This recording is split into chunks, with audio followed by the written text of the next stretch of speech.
جب پاکستان کا ترانہ بجتا ہے تو آپ کھڑے کیوں نہیں ہوتے؟ وہ جو اہلکار ہمیں اٹھانے آتے ہیں، ہماری جو مسخ شدہ لاشیں پھینک کے جاتے ہیں، ان کے ہاتھ میں ہندوستان کا یا امریکہ کا جھنڈا نہیں ہوتا، ان کے ہاتھ میں پاکستان کا جھنڈا ہوتا ہے۔ میں آپ کو ایک مثال دوں، افراد صاحب کھٹک صاحب، ہم مسنگ پرسن کا جو کمیشن بنا تھا، بلوچستان یونیورسٹی میں ہم لوگ گئے، کیونکہ وہاں سے کچھ اسٹوڈنٹس اٹھا لیے گئے تھے۔ تو جب ہم وہاں پہ پہنچے، ہم نے ان تمام مسنگ پرسن اور اسٹوڈنٹس سے رابطہ کیا تھا۔ پروگرام شروع ہوا تو ہال بالکل خالی پڑا ہوا، چند اسٹوڈنٹ کے علاوہ تمام ہال خالی پڑا تھا۔ ہم حیران ہو گئے کہ اتنا اہم ایشو ہے اور ان کے اپنے کولیگز یہاں سے اٹھا لیے گئے، ان اسٹوڈنٹس کی کوئی دلچسپی نہیں ہے۔ خیر، پروگرام تلاوت سے شروع ہوا، نیشنل اینتھم چلا تو ہم سب اس کے احترام میں کھڑے ہو گئے۔ جیسے ہی قومی ترانہ ختم ہوتا ہے، ہال میں جو ہے لوگ آنا شروع ہو جاتے ہیں،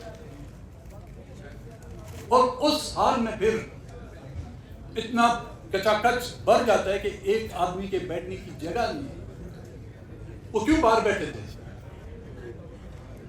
وہ اس قومی ترانے کے احترام میں کھڑے ہونا نہیں چاہتے تھے۔ کیا کبھی کسی نے یہ پوچھا کہ قومی ترانے کے احترام میں وہ کیوں کھڑے ہونا نہیں چاہتے؟ کیونکہ بلوچستان کا نوجوان پاکستان کی سیاست، پاکستان کے پارلیمنٹ، پاکستان کے آئین اور پاکستان کی پولیٹیکل پارٹیوں پہ جو ہے اس کا یقین اٹھ گیا ہے۔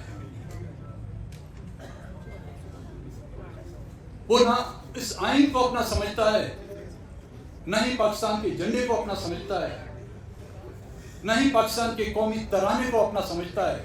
کیوں؟ کیونکہ ان کو کبھی یہ احساس دلانے کی کوشش تک نہیں کی گئی۔ ان کو اس جھنڈے میں اپنا پن نظر نہیں آتا، ان کو اس قومی ترانے میں اپنا پن نظر نہیں آتا، ان کو اس آئین میں اپنا پن نظر نہیں آتا، ان کو اس ملک کی ان پولیٹیکل پارٹیوں نے جو ہے کبھی ان کو اپنایا نہیں۔ آج ہم 73 کے آئین کی بحالی یا اس کی اصل جو صورت ہے اس پر بات کرنا چاہتے ہیں۔ معذرت کے ساتھ اس آئین کا حلیہ تو ہم دیکھ لیتے ہیں، اس کا حلیہ کس انداز میں بگاڑ دیا گیا ہے۔ Sorry to use these words. This Ain Constitution has been raped not once, not twice, I don't know how many times. Doctor مارن بلوچ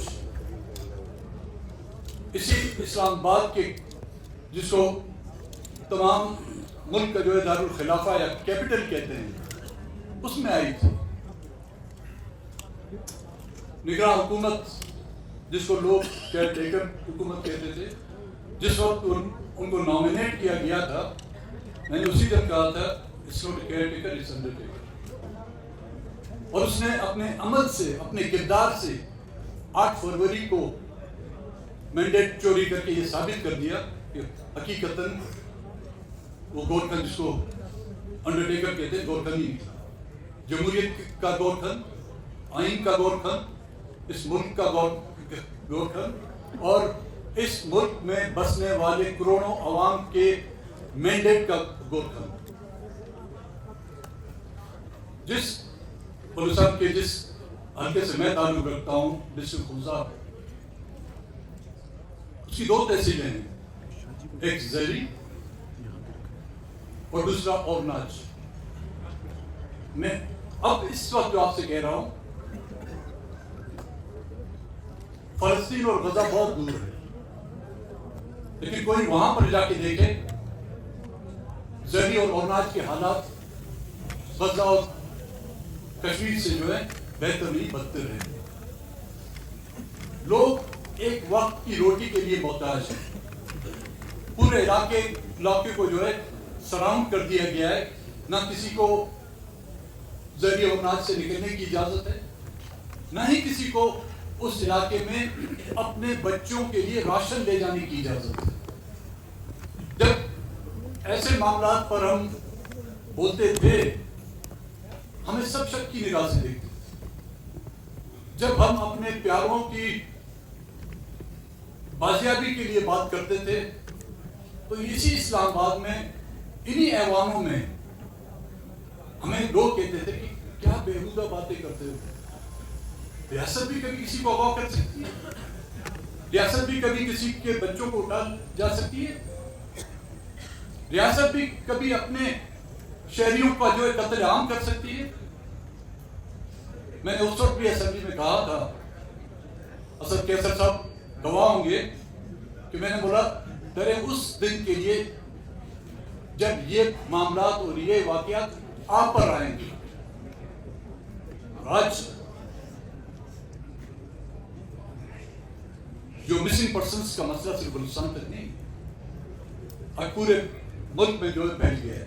لیکن اس وقت بلوچستان کے جو لوگ ہیں جن کے پیارے اٹھا لیے گئے ہیں وہ ان کی بازیابی کے لیے احتجاج نہیں کر رہے, وہ ان سے ملاقات کے لیے جو احتجاج نہیں کر رہے. وہ مائیں, وہ بہنیں, وہ بھائی, وہ بزرگ, اب جو ان کی ڈیمانڈ یہ ہے کہ ہمیں ان کی لاش ہمارے سپرد کی جائے. ان کی ڈیمانڈ اب یہ ہے کہ ان کی لاش کا آخری دیدار ہمیں کرایا جائے. وہ ماں آج جو آنسو ٹپکا رہی ہے وہ 25 سال کے اس نوجوان کی بازیابی کے لیے نہیں, اس کی مسخ شدہ لاش پہ جس قبر میں دھکیل دی گئی ہے وہ اس قبر کی نشاندہی چاہتی ہے کہ اس کی قبر کہاں ہے اور اس پر جا کے 2 نفل جو ہے پڑھ سکے. کل یہاں پہ ایک بزرگ ریٹائرڈ بریگیڈیئر صاحب تھے, انہوں نے جس انداز میں بات کی, خوش نصیب ہیں آپ لوگ جو اس انداز میں بات بھی کر سکتے ہیں. ہم تو بلوچستان ہاؤس میں اگر بات کریں تو خیبر پختونخوا ہاؤس تک اس بیچ میں جو سڑک ہے وہیں سے ہم اٹھا لیے جاتے ہیں. بلوچستان میں روزانہ 8 سے 10 لوگ جو ہے آج دن تک اٹھائے جا رہے ہیں. کل کی میں بات کرتا ہوں, حد سے 2 دن پہلے 2 خواتین کو اٹھا لیا گیا, اور کل ایک پریگننٹ جو 7 ماہ کی پریگننٹ عورت تھی اس کو ریاستی فورسز اٹھا کے لے گئی.